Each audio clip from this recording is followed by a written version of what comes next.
It was a cold and rainy night in Boston. Tom and Ray were sitting in their studio waiting for the next caller to come on the line. They had just finished an hilarious segment where they made fun of a guy. God damn it. What? Said, let's try a different topic. Sorry Oh, about that. ChatGPT won't let you do that? Let's see if it'll figure it out.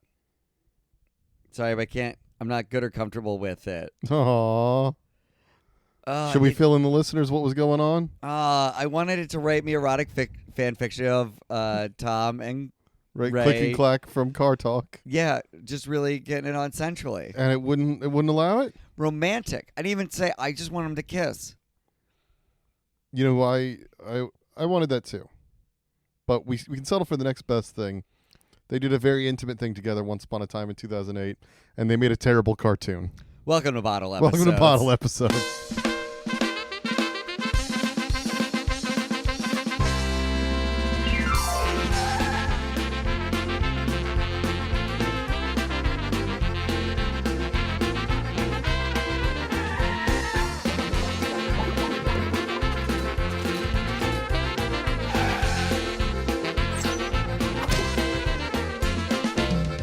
I'm Daniel Crow. Hi, I'm David Piccolomini. And we had the great misfortune of watching Click and Clacks As the Wrench Turns. God, it's horrific. It's sad more than anything. Yeah, it is. It is that weird thing where it's like you're watching them try it. It's watching your uncle's YouTube videos. Yeah, no, that's a good description. But like an uncle that you really like. Yeah, because they're institutions. Okay, so let's get into like what it actually is. Their institution, like what is the institution? So Car Talk was a national public radio show that had been on the air probably over 20 years by the time this cartoon happened. I think it started coming on in the 80s. Yeah, so over 20 years by the time this cartoon comes on. And huge hit. People love it. For just like some context, if you've ever seen Cars, like the two guys that are Lightning McQueen's original sponsors, they're voiced by Click and Clack, the hosts of Car Talk. Oh yeah, okay, yes. People like these guys. They're from Boston. They're from Cambridge. They're from Cambridge. Okay, but they're from they have that like Massachusetts accent. Yeah. So the thing about them is they both went to MIT. They're very smart guys, but they like cars and they became mechanics. And then at some point they got this radio show where people call in with their car problems. And then they just kind of goof around with people who call in and they help them with their cars, and that's the whole show. And people like it. Like, it's in many respects the first example of a hangout podcast. Or like, yeah, it's morning radio vibes, but for cars, it's a little safer. It's not as like, they're not mean. They're a little ball busty. They are. They're ball busters, but in a nice way, like you're their friend. Yeah. And when they decide to make a TV show, they take that away from them, because these guys are not actors, they're not writers, they're just off the cuff funny, and instead you have to sit them down, make them write jokes, make them deliver those jokes, make them act, and they don't have the capability to do any of that, and it's sad.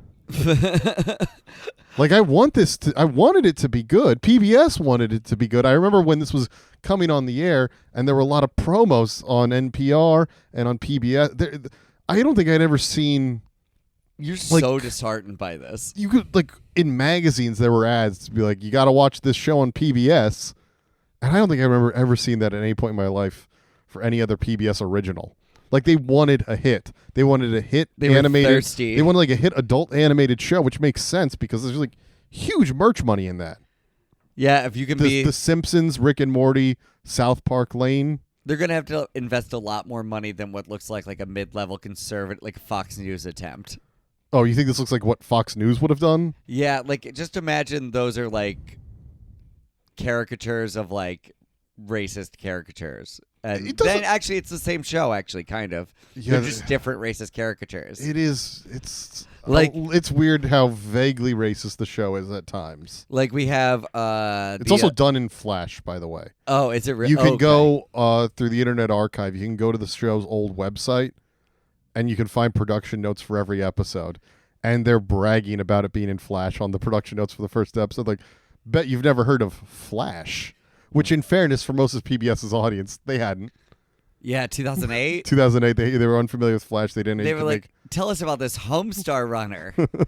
Oh my God, is that like one of my jib jabs? Yeah, so that's what they were thinking, but it is weird because there are those stereotypes still, but it's like the illegal immigrant character is just from like a Eastern European country because you can do that accent, and that's their illegal immigrant character. Yeah, but he's still afraid of like the whatever the police or the ICE, like immigration. Yeah. I was trying to remember if ICE was around at this point. Yeah, they were around, but I mean, we only watched 2 episodes. ICE never appeared in either of the 2 that we saw. Click and Clack. Click and Clack gets someone deported. Yeah. We got to drive our Chevy through to Mexico. All the way from Cambridge. But okay, look. The problems with this show are numerous. I think the most just starting numerous. The most baffling thing to me is that if you look at the credits of the creative team behind it, okay, already none of them have any background in writing comedy programs or making cartoons. Like, none of the writers, none of the creators, none of the directors, which is so crazy to me, because if you're making a cartoon based on Car Talk, do you know who's fans of Car Talk? Who? Probably like everyone in every comedy writer's room in the world. Not like even all fans. Because those guys all went to like they were writers for the Harvard Lampoon and stuff. Oh, like if you're a guy that made a fortune as a writer producer on The Simpsons and now you're retired and they came up to you like, you want to do the Car Talk cartoon? You're like, yeah, you know what? Why not? Yeah, okay. Because there's 100 of those guys. Yeah. No, you're right. There's 100 of those guys. You're so impassioned. Well, because I don't know why they wouldn't ask any of them. Yes, no, absolutely. Well, no, because that's actually one of the weird things about this is, and I didn't think I was going to get into saying this, but the populist roots of Car Talk are doing that thing of being like, we don't need any help from any fancy writers. We're all the writers we need here. And it's like, and a lot of the jokes they make on Car Talk are funny off-the-cuff jokes. Yeah. If you're talking to a guy in a bar and he makes those jokes, you're like, this guy's funny as fuck. Yeah. This guy rules. But if all of a sudden you then make that guy go, think of the funniest thing you can say, and he goes, once I call him gay again. And you're like, no, okay, but that's not going to... That wasn't that good the first... That was funny off the cuff the first time. Well, here's an actual pitch from the Car Talk writers room. What if every time the one black character speaks, jazz plays? Yeah, no, that is... It's an actual thing that happens as the wrench turns. Well, we noticed it with him first because he's a black professor, or he's an ex-professor. Yeah. Who he has dreads, and he listens to jazz all the time, and we don't know if he listens to jazz. It just plays whenever he's in the room, so we assume he's listening. Yeah. Jazz follows him like a bad memory of things from his past. Yeah, this is actually the inspiration for the movie Soul. So they were on set recording for Cars. Yeah. And he was like, we're working this new cartoon where Jazz follows the only black guy around, and Pete Docter starts furiously taking notes. He's haunted by the specter of jazz. But but we noticed it with him. But it literally is all the other characters. There's like weird klezmer immigrant music. Yeah. That played. There was Native American jazz. Yeah. Which I didn't know. They just did a Native American filter over the jazz song they were playing. Yeah. It was really all over. There, character-wise, it focuses on Tom and Ray. Click and Clack. The Car Talk brothers. Mm-hmm. Who are they're having fun doing their thing. They have an assistant who is I can't remember something. Her last name is Tote Bag. Yes. Oh wait. Like the thing that you get for donating to PBS. Beth Totenbag. Jesus, man. Yeah. Because there's so many talented writers that if they had asked would have done this at a discount because they love NPR and stuff like that. They grew up watching Click and Clack. Yeah, or listening to them. Yeah, watching them from the shadows in the studio. They were on the ground floor just watching through the window. In the vents. Yeah. Yeah, it's so confusing because the jokes are such eye rollers. Do you know what it feels like? I'm still stuck in. I grew up watching you guys. Do you know what? Oh, sounds like a you problem, buddy. Should have opened the hood. Do you know what the show feels like, though? What? The 10th season of a show that has run out of ideas. It feels like that in the pilot. Yeah, it's really, though, it is, because it doesn't know how to ground its characters in anything. So it just, it takes, they're like, we're on TV. It's doing the open mic problem that comedians have, where, and some comedians never grow out of it, myself included, of you just start doing edgy things, and then you're like, how do I, like, because you're like, I got to stand out. Nobody's ever talked about it like this. Yeah. And then you try and talk then about it. Then you learn that people have talked about it like that, and they never got past open mics. Yeah, it doesn't work. And so these they're guys, like, what happens if they try and become the president? You know what? I said that they were sort of like the first ever Hangout podcast, but they're also kind of like when people with a lot of social media followers nowadays are given a TV show or something. Yes. Because they don't have the skill set to make this. No. Their skill set doesn't transfer. They just had a lot of fans. And so people said, do you want to make a show? And they went, yeah, we can probably do that. But that was the other thing. We'll get into the plots in a bit, but they're not. Honestly, the plots aren't interesting. The fact that it exists in this form is what is interesting. The plots are very simple sitcom format plots that are mildly racist. Yeah. But, okay, first of all, this is not the first television show based on car talk. Okay. In the early 90s. Yes. The George Wendt show. Yeah. One season was based on car talk. Wait. So, like, he just took the... it was not originally, when it was in production, it wasn't named The George Wendt Show. He was just in it. Okay. And they had a show about two brothers that are mechanics with a talk radio show. And then at some point, they're like, this is going to be called The George Wendt Show. Because we got George Wendt. Because we got George Wendt. It was in George Wendt, the guy from Cheers. 1994. That name carried weight. And that's not a fat joke. I'm sorry, George. I didn't know that's what I was going to say. I'm sorry, Jason Sudeikis. Nepo yes. baby. Sorry, Jason. But yeah, and that lasted one season. It has like a 10% on Rotten Tomatoes. We should probably do the George Wendt show someday. Yeah. Oh my God. We should probably talk about that. But so I was reading up, and that happened in '94. Yeah. And so wait, were Car Talk guys involved with that, or they? Just I think they were producers. The idea? Okay. They were producers, probably very minimally involved. Yeah. But then they said after that, even fell flat on its face at least once a month until this show. People were calling them and saying, "Do you want to do a show? Do you want to do a movie?" And they were like once a month. Well, that's what they said. I don't think they would lie. 12 times a year. I think they would, because those guys, it's funnier if they say, yeah, no one ever cared. That's their sense of humor. Yeah, that's true. They're not guys that brag. I don't know. I mean, no, it's way funnier if they're from their perspective. It's like, yeah, no one ever cared until PBS was dumb enough to give us a show. That's what they would say if it was the truth. Okay. The fact that people were asking them once a month is almost embarrassing for them from their perspective, I think. To make a movie or a TV show that production companies would call them, that seems like the kind of dumb brag you make when you've gotten a little. But they're taste not of making brag it. guys. If you're getting a taste of it from getting the TV show. Because here's the thing. The article I was reading, it said that they had originally been pitched this in 2001, this cartoon. This cartoon was in And 01? it took 7 years for them to be convinced to do it. And when no one should have been convinced to do this. And the thing was that the quote from them that was in this article was like, oh, what did you think when you first saw the pilot? And they said, oh, no. Like, they thought it was bad. Oh, okay. They knew it was bad. And this was when they were promoting the show. And they were like, yeah, this wasn't what we thought the cartoon was going to be. We thought they were just going to animate like our old episodes. Like, if you've ever seen the Ricky Gervais show on HBO, yeah. which is a better format for this show.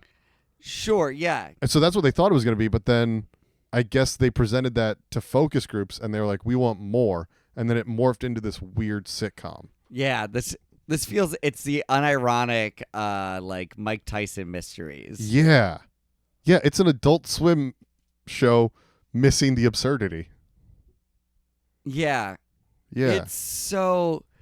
Because it's doing absurd, but it's not really ever committing to it, and it's fully held on to or it's fully bound by like the PBS of it all. Yeah, but that's the thing. Like, if people are approaching them monthly, I'm willing to bet there were people well established who were like, I can make a good car talk show.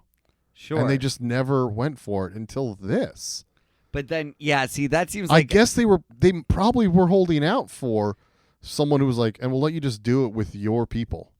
I guess so, because what I hear though with this show though is like when I look at that show, this feels like two guys who obnoxiously thought they could handle this. It doesn't sound like this was their idea.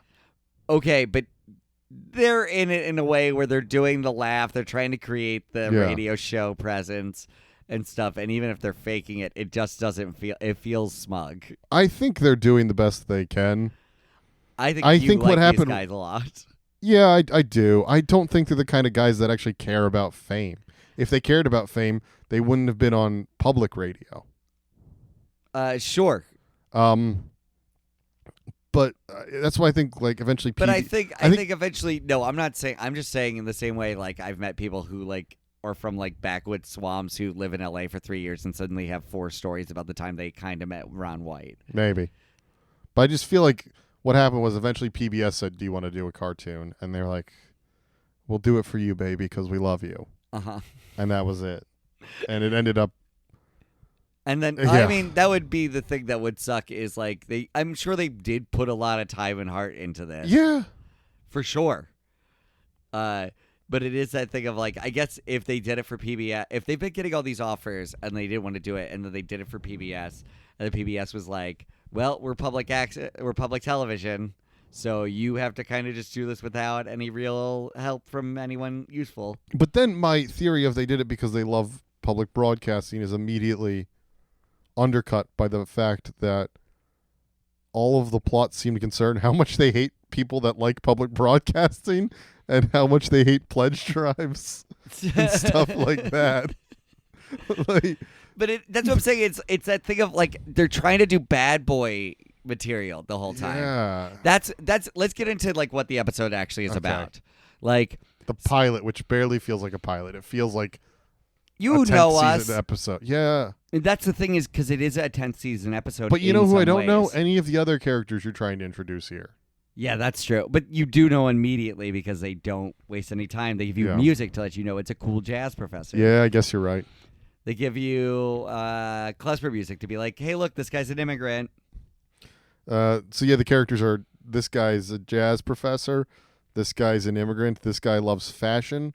Oh yeah, this woman is Latin fashion man. Yeah, and then there's the woman who, I guess she's part of the underworld in some way. She likes to gamble. She's the other side of the cute kid who's part of the underworld. She's the elderly woman that's in the underworld. Yeah. Yeah, she gambles a lot. She's their secretary. She's kind of doing the Ghostbusters old secretary thing. Yeah, and then there's Miss Totebag who they hate. Yeah, she gets the worst of it from them. Miss Totebag is very much stick in the mud female character that's like, this is actually the right thing to do. Yeah, she threatens to beat someone with her copy of The Feminine Mystique. Yep. Just to let it, but at which point I was thinking, should we find a different show to watch? Because, oh man, I don't like that we're making fun of 2 public television shows in a row. I feel bad about that. I mean, you picked both of these. Yeah, I did. You're the one who has the extensive knowledge of public television shows. Yeah. I wanted to watch the one about the bad guy renegade motorcycle guy. I think we should. Yeah, we'll do Renegade at some point because God, I watched 2 episodes of Renegade. I think it's one that we should do with someone. Okay, we should. Do you don't have enough to say on Renegade? No, I think there's someone out there that's going to think Renegade is really, really cool, and I want to meet that person, and I want them on the episode because it's this is an episode about Renegade, but we have to find someone that thinks that sort of thing is awesome for that episode.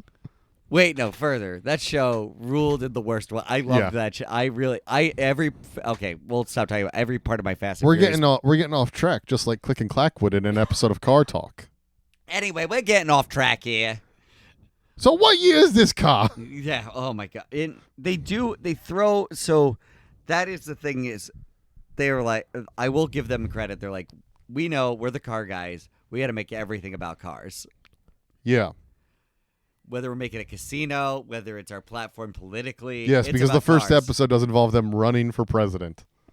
Yeah. That is a 10th season plot. But that's really, they are on their 10th season. They've been doing the radio show for 20 years.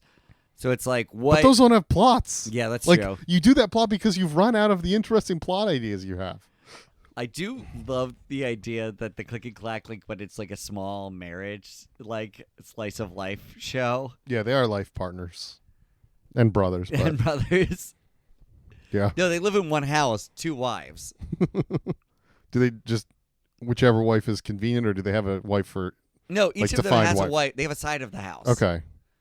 They Okay. share one house, though, obviously. Big house? No, moderate size house. They're, you know. They're on public broadcasting. Yeah, they're public broadcasting. They're Yeah. getting donations from viewers like you. You pointed at me Yeah. just to let everyone know. I am currently digging for snacks from my tote bag. He's also watching Click and Clack as they sleep from his phone. You can't tell, but I am wearing a Ken Burns t-shirt right now. It's Ken Burns having sex with Ira Glass. Ooh, It's really the dream. the dream. Terry Gross is watching in the corner. He's also keeping an eye on Click and Clack from his phone. How am I keeping an eye on them? One of them is dead. Do they just have a live stream of his grave all the time? Just to see if he comes back from the dead? You never know, man. Just see what noises he starts making. Honestly, okay. Hear me out. That's a pretty good If a, car talk joke. if a zombie apocalypse happened, I would rush right to... I think it's Click that's dead. I would rush right to Click's grave, and because that's a zombie you want to meet. I hope the other one doesn't have Google alerts set up for a car talk. I think Clack is alive and Click is dead. I would want to meet... I would want to see if he's the same guy as a zombie. What? I want to see if he's the same guy as a zombie. Just kind of like like a very vanilla version of. He just comes out of the ground. He's like, I remember this planet. Something like that. Because they're always saying they remember the car. Oh, Yeah. I should have probably watched one episode of Car Talk. Again, you listen to Car Talk. No, not like really. It doesn't have a visual component. Oh, because I keep saying watch. Yes. It's a TV podcast. It's hard for me to switch modes. Car Talk is a radio show. Guys, please watch this podcast. The thing with it, they do just feel like just vanilla car versions of Cheech and Chong. I think you're influenced a little bit by the appearance of one of them. Because one of them's tall and one of them's short like that. They look a little Cheech and Chong-esque in the cartoon. More so than in real life. Do you think they were going for that? Probably, because the guy that did the animation was the same guy that did Clerks, the animated series. Oh, man. So he's just been bad the whole time. I think he's probably just a Cheech and Chong fan. Yeah. And made Clerk. Did even Clerks look like Cheech and Chong? No, but if you're into Clerks, you're probably into Cheech and Chong. Yeah, It you're into followed. weed. Yeah. Is that what you're trying to say? Yes. Okay. If you're into Kevin James, you're a fucking stoner. Kevin Smith. Who's Kevin James? Who's Kevin James? No, Kevin James is the King of Excuse Queens. me. That's Paul Blart you're talking about right The there. King of Queens. He rules over the land of Queens. Hey guys, if you're enjoying the podcast, don't forget to check us out on Instagram at DPIC Comedy and Daniel F. Crow. Also check me out on TikTok at LickGrandma69. Maybe I think it's 69. And it might be 420. I'm pretty sure it's 69. Anyway, and my comedy special Goblin King out on YouTube. Great. Now let's get back to fucking some of the worst of public broadcasting. All right. Why didn't they get someone from Pixar? Pixar likes them. No, that's very expensive. I'm not saying get Pixar to do it. I do love this. I do love But you can hire someone from Pixar at a discount to do character design, at which point it's all in Flash. And it like you don't need them animating it every week. But like, yeah, I see what you mean. Like, find someone, like, they're using all these PBS in-house people. John Lasseter requested them specifically. You expect me to believe he can't Oh, deliver them I a see what you character mean. designer? Yeah, absolutely. You're right. Pull in those favors from people who actively liked you. They and also wanted to they use you were for- guest stars on Arthur. Oh yeah, they were guest stars. Well, that is PBS. Yeah. We get the character designer of Arthur to make them. Yeah. They may have. No, they got the Clerks animated Oh series. yeah, you're guy. right. They got that guy. Mm-hmm. Oh, they also hired the Clerks animated series guy. They could get someone of equal. Didn't that only amount. last one season as well? Yeah. He's cursed. Wow. Who saved Spaceballs, the animated series? Oh no, it's too late. But yeah, okay. Plot for the first episode of Click and Clacks as the wrench turns. Yeah, a show we found out was named by. Well, that we find Okay. that in the last episode. Cool. So Click and Clack, they host Car Talk within this universe. Yep. They're doing a pledge drive. But here's the main difference. In this universe, they're not one of the most beloved radio shows in the country. They are reviled. Well, that's a classic of a lot of shows. Like it's like 30 Rock Yeah. is TGS in the in-show show sucks and everybody hates it. Yeah. It's the Mad TV of its world. Yeah. People are actively protesting Click and Clack in the first episode. Yeah. Like they're like, get them off the air. So they do a pledge drive and they lose money. And then they say that the show is going to die if they don't raise $5 million. That's because they've lost $1 million every Every year for the last 5 years. Their pledge drives have lost $1 million. Their pledge drives, which consist of them talking into microphones. That's all they're doing, and those words are losing them. That's like a Patreon costing just the network. Guys, subscribe to our Patreon so we can lose $1 million on this episode. Also, they're just gambling. They lose like 100. They just don't make any money, and they lose $100 because they're gambling with the one pledge they did get. Oh, the old woman is gambling. She yeah, bets she's double or nothing on if Sesame Street's number of the day is going to be even or odd. she's getting crushed by a fucking Elmo. She says the line, "The count is killing me." Get it? And then, oh yeah, I should note because we've gone about 2.5 minutes into the episode, and I've forgotten the best part about the episode, which is within the first 2 minutes of the episode, and I am including 30 seconds for the intro. There are 2 wah wah wah sound effects Oh yeah, within the first 2 minutes of this episode. You're obsessed with the sound effects. The sound effects are so aggressive. I'm sorry to get sidetracked from the plot. I'll get back to it in a minute. But throughout the episodes, there's a lot of wah, wah, wah. There's a lot of slide whistles. There are actual brutes happening throughout all of the episodes. At one point, someone mentions baseball and she goes, ba-da-da-da-da-da. Like, this happens throughout the show. Every minute, there's just a random sound effect. I think it's and that's the whole punchline? I think they realized they ran out of time in the episode, and so they added sound effects to pad out the time. Because you're just adding like 15 to 20 seconds at a time. That'll give you. They have more time than your average animated half-hour show because they don't have commercials because they're on PBS. Exactly, and that's why they had to fill it out and pad it because they're like, we only made it to 22 minutes. But those aren't adding that much time. It's like a pause for laugh and the sound effect goes in there and then they move on to the next thing. I'm saying it adds up. They do it over and over again. You do it 6 to 10 times in an episode. That's like a minute and a half, 2 minutes. I guess, but like you're able to ignore it, but if you know it's there, it dominates how you're watching. Every single thing. And also, Everything. basically, they don't trust you to have a reaction to any of it that makes sense. No. So they just go, here you go. Here's how you have to react to everything. You have to react. Don't worry. Wah, wah, We'll tell you wah. exactly how. Yeah. They also do it in weird spots where it'll happen like halfway through. Like they'll finish the sentence with a punchline of like whatever it is and then say half a sentence that's a little bit sad and then do the wah, wah, wah. Yeah. You're like, what? Oh, okay. Yeah, I guess that. I thought she was saying that ironically, but you meant for me to take that seriously? It is. I guess they're the only people deploying wah wah wah genuinely. Like you're supposed to actually feel sad for the person when that happens, which I don't know who else has ever tried that. I have cancer. Wah, wah, Wah, wah. wah. Yeah. So Yeah, I don't want to bring this up, but okay. the one Car Talk guy that did die of Alzheimer's about 6 years after this came out. So it's possible that was like the start of his disease. Womp, womp, He was just in the womp. editing room being like, add a sound effect. And then he forgot, and he added another sound effect like right after. No, it's Cut that part out, please.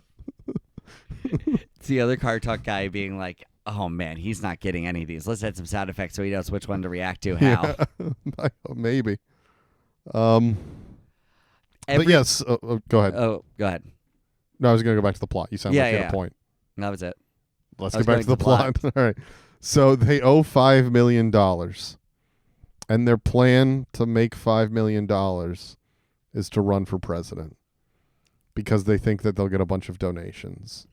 Because everybody who runs for so they meet a politician, and he. Oh yeah, no, they meet like a local city councilman with the name Marty Bezelment. Embezzle. Yeah, Embezzle. Yeah. And he's got a nice car, and they're like, "Where's he get all that money?" And they're like, "We should run for president. We should embezzle money like this guy did." Yeah. So they enlist the help of the big guest star for the episode. And, the show has guest stars throughout that are very on point for PBS. Yes. And this one is James Carville playing himself. It political. For anyone unaware, James Carville, he was with George Stephanopoulos. He got Bill Clinton elected president. They were in charge of his campaign. And he has been writing that in the media ever since. Yeah, he's been like a talking head on a lot of things. Forever. Yeah, he's also an actor sometimes. He's not a terrible actor. No, but he is like he is like a political media guy. Like he likes being in the public eye. If you don't recognize the name, you'd know him if you saw him. There are a lot of shows that use him as a reference, or he shows up in the shows. I'm sure he shows up in 30 Rock actually. Yeah, it would make sense. But he is just in this playing himself. He is the campaign manager for Click and Clack as they run for president. Yeah, that's the kind of access they do have. I'm more on your side about this the more I think about it. It's like, how do they not have people who know how to do these things? But when they you bring up 30 Rock, half the writing staff of 30 Rock would have given jokes to them if they had asked. Yeah, absolutely. For free. There are definitely two dorks in the 30 Rock writer room who are like huge Click and Clack fans who just want to throw jokes at him and be like, great, we can do as many of these as you want. Half the people that wrote for Arrested Development would be in there. Like any big show you can think of. There are guys who are excited about car talk. Yes. Dorks. And they just don't use them. Instead, they just go, we've got this on the fly. Me and a couple of our friends that have never made a TV show before. Us Boston boys. Yeah. So James Carville, who seems to have exaggerated his accent for no reason. Like he was in there recording lines. He's like, "Can you be more James Carville?" And he was like, "Yep, no problem." Oh, they will have no doubt discerning that it's me. Me, James Carville. But it's exaggerated to the point where I thought, is it James Carville? Or is it someone doing a bad James Carville impression? Yeah, I did not realize it was actually him. It's until him. the end. Yeah. Yeah, that's so much. And like, it really does factor into like that they believed in it. Like they're like willing to be like, "Hey, James Carville, will you come to an episode of the first episode? Like, let's bring it in." Bring in the big guns. Yeah, for NPR though, that is the big guns. Well, if you looked at the guest stars they stopped getting guest stars after like episode 5. That's when they were still finishing up the new episodes. Yeah, and then word got out. It's like, don't like Garrison Keillor and Carl Castle, big NPR names, had agreed in the first few, and then afterwards they're like, no, not doing that. Yeah, we're gonna have to rely on our other big guest names. The like, guy that named the show. Yeah, let's just talk about it. All right, weird. we'll fast forward to episode 10, where they have a cameo from the guy that came up with the name Click and Clack as the wrench turns, which according to the production notes on the old archived version of the site, they held a contest to come up with the name for the show, and you got a guest star role. And he's in the last episode, and you know what the funny thing is? He's just some guy, and he's notably not a worse actor than anyone else in the show. No, he's just the same. He's fully. He also still has the accent with everybody. Yeah. He's from the same area. Apparently. Out of this competition where they just happened to get another guy from the Boston. greater Massachusetts area. And you know what the weird thing is? What? Why is that the name they went with? I'll tell you right now, the perfect name for this show. What's that? Cartoon Talk. No, that's fine. Come on. Cartoon talk? Because here's the thing. They wanted people to know that this is based on Car Talk. Yeah. So they put Click and Clack in the name instead of, because I bet this guy just said "As the Wrench Turns" as his suggested name, and they went, "I like that, but we need people to know that's based on Car Talk." So Click and So they Clack. went with Click and Clack's "As the Wrench Turns," which is very much the Precious based on the novel Push by Sapphire of television, the Los Angeles Angels of Anaheim. It's much like that. Like, incredibly successful? No, unwieldy. Yeah, that's fair. I mean, Click and Clack's cartoon talk. Yeah, but just cartoon talk at that time. No, cartoon talk? No. All right. It doesn't, because it doesn't, the tune, it's too big in the middle. How about they just call it Click and Clack? Regret to inform you they've made this show. There we go. Now I'm back on board. I'm back on board. Click and Clack have made some mistakes. And now you can watch them. Mistakes were made in Cars. So back to the plot of the first episode. So yeah. So now James Carville has told them what to do. So he assigns their Miss Totebag to write speeches, and she writes big inspirational speeches for them. about free healthcare. And then they In just 2008. yeah, well, Obama was running. Yeah. He was talking about it. So then Oh, it's an election year. It is an election year episode. Oh, that's why they're doing this. Yeah. Oh, yeah, that makes sense. Never mind. So then they go and try to give their speeches, but they always forget. And they start talking about they cars. start talking about cars. By the way, these guys are running for president together with the plan that one of them will do Monday, Wednesday, Friday, and the other will do Tuesday, Thursday, Saturday. No mention for what happens on Sunday. Well, they split Sunday. Sunday's the Lord's Day, and you don't have to be the president. Yeah, on these the guys Lord's are Day. big religious. Yeah, obviously. So there's about like 3 or 4 segments of her writing a speech and then them just turning it into cars. And then they go to a debate, and then they're like, America is a lot like a car. It's leaking, but you know, give it some elbow grease, fix it right up, and then the people love that. Yeah, we got to drive still. Yeah. And so then it's looking pretty good for them when they get to election day, and like, if we get above 5% of the vote, we will get matching federal funds, which will be enough to save the station. But also so they can embezzle it, basically. Yeah, no, they are bad guys in this show. Like, They are just the two embezzling. episodes we watched, they're just out for cash. They're just soullessly trying to make money in Which a way that's is not weird. redeemable, or like they're hoping that people will just know that they're likable guys, Yeah. but they don't do anything redeemable or likable in the episodes. But they're not guys that are just out for cash in real life, as evidenced by the fact that they're on public broadcasting. And they'd had 20 years of people trying to make TV shows, and they said no to all of them. Why is that how they're presenting themselves? I can't imagine all of them are real. Like, a lot of them were real offers. Or Okay, they but weren't over just that amount scammy. of time, some of them must have been. Absolutely. And why this is the one they went with is beyond me so much. Yeah. So then it's election night, and they get 0 votes. Not 0%. They get 0 votes. Including, that means they didn't vote for themselves. None of the supporting cast voted for them. Not even, their underlings who are like beholden to them. Well, the immigrant guy couldn't vote. That was a joke. Yeah, good joke with a druts. Yeah, it's such a, But like, how did they get on the debate stage with 0 votes. with 0? They were polling at 0. Nobody saw them, and they were like, "We loved the speech. You shouldn't be president." I guess the people that were running the debate just loved car talk. I stand by. That's almost so. I really liked it though, because I was like, "That is a bold choice." Because this show is deeply unlikable, and you're trying to lampshade it, but you're going so far around that it's just accurate again. Yeah. Like, it did feel like the accurate end of the story that everybody would see them and go, "We cannot vote for them for president." But they did well at the debate. They did better than the guys that ran. Oh no, yeah, absolutely. But they do not present well the entire time. Also, here's a really strange thing. We see at the end the total votes, and they've got 0, and the other 2 guys, we see their total votes for the whole country. You combine the votes of the other 2 guys that ran, the Democrat and the Republican. It's about 400,000 votes. Like, it's the least voted in election of all time. Yet, you know what Click and Clack really inspired? Apathy. Apathy. Everyone's like, there's no point in voting. but same amount of money to give. Yeah, because they're like, oh well, I guess we're not getting any money. I guess the show's done.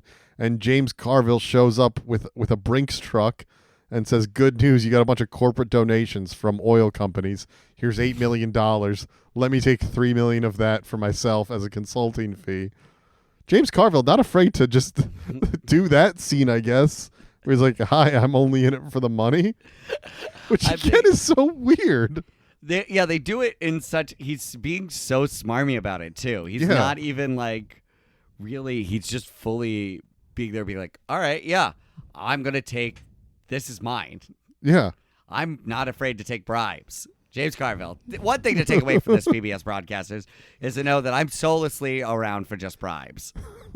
And then the episode ends with them. They make $5 million, the exact amount they need to do it. And it's literally, he's like, "Here, you take the exact amount you need, and I'll take every other penny." But do you know what is so weird about the characters that they've set up in the show, the cartoon version of Click and Clack, What? who just love money? What? Why would they give that to the radio station? If they have $5 million, just go be guys with $5 million. Yeah, embezzle it from the radio station, yes. too. Yeah. Why, if you're going to be that soulless and evil, because secretly they love their job. Yeah, but they never really show it. They hate the people they work with. They at least hate Miss Topebag. They don't hate her. They do that. It's that dumb thing. So what it is it's the "I hate my wife" shtick, but because they're platonic soulmates. Yeah. It's just to hate my sticking them on assistant shtick. Yeah. Which is just like, we want to be goofy, immature dorks, and unfortunately, Miss Ball and Chain over here is telling us we can't do that. Yeah. It's antiquated. And it was antiquated even when they were doing it in 2008. Did we mention up top how they start off in the pledge drive and they spend a good 2 minutes making fun of the things you get for donating to pledge drives? Yes. Did we cover that? No, they we make did not cover that. Like, that's PBS is going to air that and then ask for donations afterwards With some shitty prizes. Yes. Also, and they're like, and here's what we're giving away: a coffee mug. You got to donate $150, and like, who would do that? You're stupid if you do that. And then the other one was glasses that can tell you if you have a "kick me" sign on your back. That's what they think of people that watch their show. They think they're losers that people put "kick me" signs on their back. Would you like to donate to PBS? It is. I do. Like, it's like they made the pilot because they didn't want PBS to pick it up. I can't stop thinking about the functions of a "kick me" sign now. Who sees that and goes, "Finally, the excuse I've been looking for."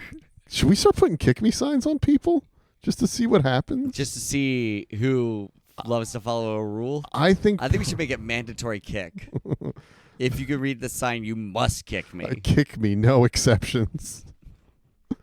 Looking at you, wheelchair. Failure to kick is punishable by up to a $5,000 fine. But yeah, it's so strange that they are openly hostile to the sort of people that pay their bills. They pay their salary. Well, yeah, everybody who likes NPR, they make fun of in that show. What are you talking about? People that like NPR would never make fun of NPR. I'm certainly not doing this podcast right now. Making fun of NPR and PBS. But I'm saying, like we're making fun of their show, but they're actively making fun of their audience. Yeah. Which is very different. It's like, these are the people who watch this show. We're not making fun of people who listen to this show, you fucking idiots. Yeah. You pieces of garbage. But we're making fun of people who like the Car Talk animated show. I don't think there are any. Because that's the thing. They did really promote this thing as it was coming out because they thought this will finally be a big hit that PBS needs. Yeah, they were probably they had to wait for Downton Abbey. Yeah, only a couple years later, Downton Abbey and Sherlock would come around. But honestly, it's a sensible play if you're PBS because they were the network that aired Monty Python in America. There is room for weird comedy things on PBS, but this was not it. But it was so clear that there was like a little bit of hype up top that immediately died. Because if you go on IMDb for this now, someone bothered to put in episode descriptions for like the first 5 and then just quit. Oh my God. Every single step of this, Everybody saw the first 5 and went, "It's not getting better. We're People not." saw 1 and immediately quit. I think I watched this when it was on. Really? I think I watched the first one. Was like, well, that's not good. Yeah, just the embezzling NPR show. I'm fairly certain I watched this just because I watched a lot of PBS. It would have just been on.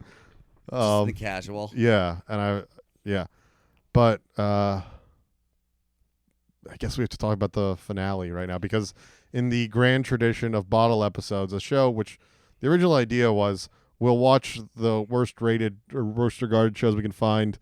We'll watch the pilot episode for a baseline, and then we'll watch the highest rated episode to see if it ever got better. Most of the time, no one ever bothers to rate any episodes. Well, for these like very obscure like public broadcasting ones, yeah, no. It got a lot of publicity when it was coming out. You would have thought at least 5 people would have bothered to rate the second episode or something. They're like, no, it's because it's that bad. It is Yeah. that bad. It is. It didn't even inspire any energy to go on IMDb to 5 people to say 1 star. People couldn't even be bothered. But Well, they rated the overall series. They just couldn't think about it so episode like to 4.5 overall. Yeah, something like that. So in the grand tradition of no one bothered to rate any episodes, we Went to the watched last the one. finale to see if they got any better at the end. And I don't know if they improved, but they definitely did get racist. Yeah, it really hardcore went like they're like, well, because it was 2008. It's like safe bet, I guess. Safe bet because it's a gambling episode It's called Casino. Did not realize that was going to be. based on the Scorsese film. We got Joey Fish. There's a fun scene where they put Clack's head in a vice. It's great. They wake up with a muffler in the bed. I know it's a different Yeah. movie. It's a different gangster No, movie. it's I know fine. that. Yeah, So- when I saw Casino on TV when I was like really young. I was probably like 9, and I remember the scene where they spoiler for a film from 1995 where they killed Joe Pesci. Traumatized me. Where they just anyway. This episode traumatized me more. I found this episode more traumatizing than when I was a kid and they killed Joe Pesci. So it starts off. It's just called Casino, and that seems relatively normal. I would for a say. few minutes. Yeah, I'm like, oh well. There's been gambling in the other episode. Mm-hmm. They'll probably just they need more money. They got to gamble, or they learned about gambling. It'll be fine.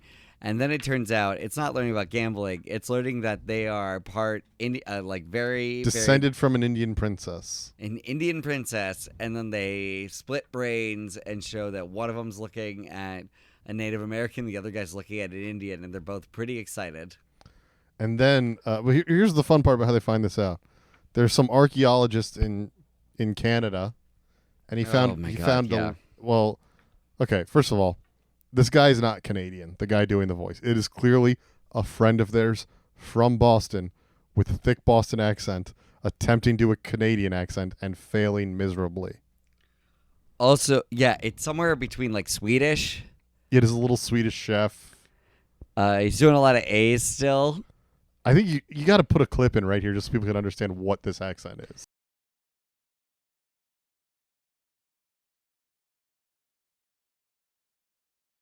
Well, you're going to like this. We uncovered a 250-year-old letter that Giuseppe Tappet wrote to his father. No kidding.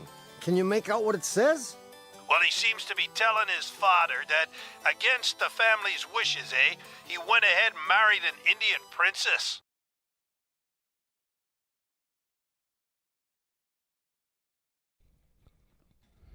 Yeah, it doesn't. It keeps switching too. It's hard to put a pin on it. Yeah. If he hadn't mentioned that he was in Canada, I don't know if Canadian would have been my guess for that accent. No, I forgot he was in Canada. I was like, what Swiss Alps type accent has this guy developed? Anyway, this guy calls them and he says he's an archaeologist and he found a letter from their great-great-great-great-great-great-great-grandfather about the time that he married an Indian princess, and that means that those guys are descended from Indian royalty. And by Indian, we mean Native American. Native American. They only use the phrase Indian in the episode. Yeah, it's not. We're just showing you what they said. Yeah. And then they pretty quickly decide to start a casino. It takes about 3 seconds of thought before they're like, There's a little bit where they're like, "Oh, how does this benefit me? Is someone going to steal my land and put me on a reservation?" That's an actual joke from the show. Yep, 100% a joke from the show. And then they go, "Wait a minute, what if we just made money?" And they're like, what if someone less scrupulous decided to just make money instead? And like, I guess you could do that. Like, casino it is. We're doing a casino. Again, this is a 10th season, no one cares plot. Yeah, you ran for president in the same year. I love the newspaper in this world. Yeah. The Car Talk guys have now started casino. Like, if the Car Talk guys in the real world, because they are, I guess, just as well known in their cartoon world, imagine if the real world Car Talk guys declared that they were Native American and opened a Native American casino. Imagine if that happened. Well, we'd be like, one's back from the grave, so I think we have to believe them.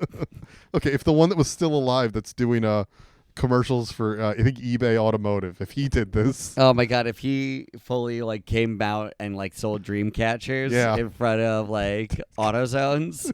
people would be so mad. You couldn't know, man. No, that would be horrific. Yeah, agreed. And so that's what this episode is actually like. Yeah. That's what this episode actually is. They get the So they meet an actual Native American guy. Yeah, through the cool jazz professor. Yeah, the cool jazz professor introduces them to the Native American guy who's being haunted by Native American jazz everywhere he looks. It's a pure affliction. Yeah. It's what happened when you're buried by a cool graveyard. Yeah, and he meets them and pretty quickly is like, these guys aren't native, but I do like that they know how to do smoke signals. So no dice, guys, and like, I guess it's over. And then they found out you can just bribe your way into being a Native American, essentially. You can bribe your way into being Native American, or you can play a poker game with Hitler. Yeah, there was just a character design that was Hitler. That the old lady, I can't remember, what did she won a bunch of money, or no, she played him in the poker game and he gave them the license. Yeah. He worked for the government, and this guy that looks just like Hitler. Like, truly, it's crazy how much this guy... Should the image for this episode, normally you do the AI generated... I'll put a link to an image. Just the image for the episode should just be the Hitler character. Oh my god, he is very... He looks a lot like Hitler. It's the mustache is just big enough that someone's like, I'm playing dumb, but you're like, why did you put Hitler in the Flash animation Car Talk show? Yeah. So if you want to know what he looks like, just check the episode right now. Whatever the little image for it is, that's Poker Game Hitler right there. He gives them the license to open the casino, and then they open the casino. Stick in the Mud character, who's been warning about the dangers of gambling all episode, gets a little addicted to gambling. She's very addicted to gambling. It's a lot addicted to gambling right now. And all of the gambling things are car themed. Like they've turned a tire into a roulette wheel. And then they I forget what else they did with car. It was just giant. No, cars. they use one as like for like bingo. Like they shake one up and then the bingo ball comes out. They shake up an entire. They whole lift it car, up and they lift an entire car, shake it, and then open the middle hood or the bottom out part. For the blackjack table, though, they didn't even bother to do anything. It was just a normal blackjack table. Sons of bitches. I think they could have them. at least been using nuts and bolts as chips. Like that's a minimal amount of effort to think of. And then she gets super addicted to gambling. They realize it's her in disguise at one point. The least notable disguise of all time. It's clearly her. The fact that they're fooled at all. And then I think that's basically the cops show up. And they're like, you're not Native American. We're fining you and shutting you down. They're like, oh, shucks. The cops seem to be animated differently than everyone else. Like they had run out of budget. They look a little lower res. I think, well, by that point, it was episode 10, and it was like, all right, fuck it, just get it out. Just put it out. We got to just get one more episode out so I can stop thinking about this project. But there's a lot of this episode of them just being like, being Native American is 100% just about running casinos. Yeah, and then they think there's nothing else to being Native American. And I cannot imagine. It's weird that this aired on PBS in 2008. Because the one character, Miss Totebag, she's like, no, you should be interested in your culture. And they're like, only nerds are. Italian is our culture we're interested in. But they specifically like low-class Italian, they keep saying. Yeah, not like that fancy Italian. No princes. Olive here. Garden Italian. I just like in 2008 that wouldn't have been cool on PBS. It's not cool now, but I feel like PBS wouldn't have been cool then. It's weird that it aired. That's the thing, and I think they're trying to do the thing where they're playfully wrong, but they like the characters too much. Yeah. To take that risk with them, and they're not going far enough for us to be like, well, obviously they're very wrong then. It's a weird thing to do with those two guys who, if you are familiar with them at all, you know that they are actually very intelligent, knowledgeable guys. Yes, of course. They went to MIT. Like they play themselves off as these idiots, but no, they're smart guys. So you can't play them as these goofy, like, ha ha ha, all Native Americans run casino guys. Unless that's the entire base they're playing towards. Yeah, and also like the Native American guy, he shows up and like, you got any big plans? He's like, yeah, I'm about to buy Manhattan back. It's what are you doing? Why is this the cartoon you wanted to make? What? Why aren't the episodes about cars? Or at least cars that talk. Yes, like the film Cars that they were in. Or Knight Rider. Okay, I forgot that there was another thing with talking cars. Just one talking car. Okay, speaking of talking cars, how would you improve the show? Yeah, so they should have just gone with that idea that was like the Ricky Gervais show. And just animated pieces of the podcast in half-hour segments? Yeah. Yeah, like the Duncan Trussell show kind of did No, that. because they've got some real weird stories. And you could just do those as like fun animated stories. You do 3 or 4 of those in an episode. They don't have to write anything. They don't have to act. Yeah, that's great. The Ricky Gervais show was pretty successful for HBO. It only ended because Ricky Gervais was like, I'm bored of this. Well, yeah, that's how most of those shows end. Yeah, it got like 3 seasons or something. It introduced Carl Pilkington to the world. It was a success. Finally, the Pilkster. He has his own shows now, where he'll be like, Carl Pilkington's traveling. Go watch him travel. Go look at the sad man Yeah. travel. Just why that was the right call. They shouldn't have listened to focus groups who thought boring. Yeah. Okay. For this show, I think we turn it from car talk into Transformers. Just way over the top. Just way over the top, and they have all the unique skill sets to like bond with the Transformers and like fix them. And they can be a little bit racist, and no one will... They're a little like Inspector Gadget. How so? Oh, you said they've got all the tools. Oh yeah. But they can hear like Optimus is making like a whirring noise or Okay. something, and they're like, "Oh, it's the fan belt, Optimus. You got to change your fan belt." Yeah. And then Optimus is like, "Thanks." Did they change it for him? They throw him a wrench. It is weird that it's called As the Wrench Turns, and a wrench was thrown into production immediately. Just they couldn't stand. Oh, did we miss anything in the episode? I think no, we're good. Okay. Well, we did miss speaking again about the cameo of the guy that named the show. Oh, He just shows up in the middle of the episode. I think he's like, "Hi, it's me, the guy that helped name your show. You said you'd give me a cameo," and they went, "Yep, go ahead to the wardrobe. makeup or wardrobe," and he goes through the door, and they kick him out, and then he says, "I never thought you would translate to television anyway," and he was right. because that was the last episode they ever made on Yes, television. that's a line from the last episode of As the Wrench Turns. That's why I think they didn't like doing this show. They did it as a favor to PBS. And now they did not once again translate to television, at least until I sell the footage of me live streaming the graveyard. I don't know. You know, the idea that they had behind the George Wendt show, you could try that again. Just 2 brothers that have a car podcast. You could try it again. It could work. Yeah, it could. We just lost American Auto, though. Actually, that's my suggestion, guys. If you want a cool, fun car show, American Auto had 2 really fun seasons as a sitcom. I really enjoyed that. You should check it out. For my suggestion, if you really want to watch an NPR show turned into a TV show, This American Life had a couple seasons on Showtime around the time that this was on. Boom. They were good. I think they won a Peabody. Actually, the Car Talk guys won a Peabody for Car Talk, not for this. But I think that This American Life TV show specifically won a Peabody while it was on. It's pretty good. There you go. Yeah. Perfect. Thank you, guys. Good night. Bye.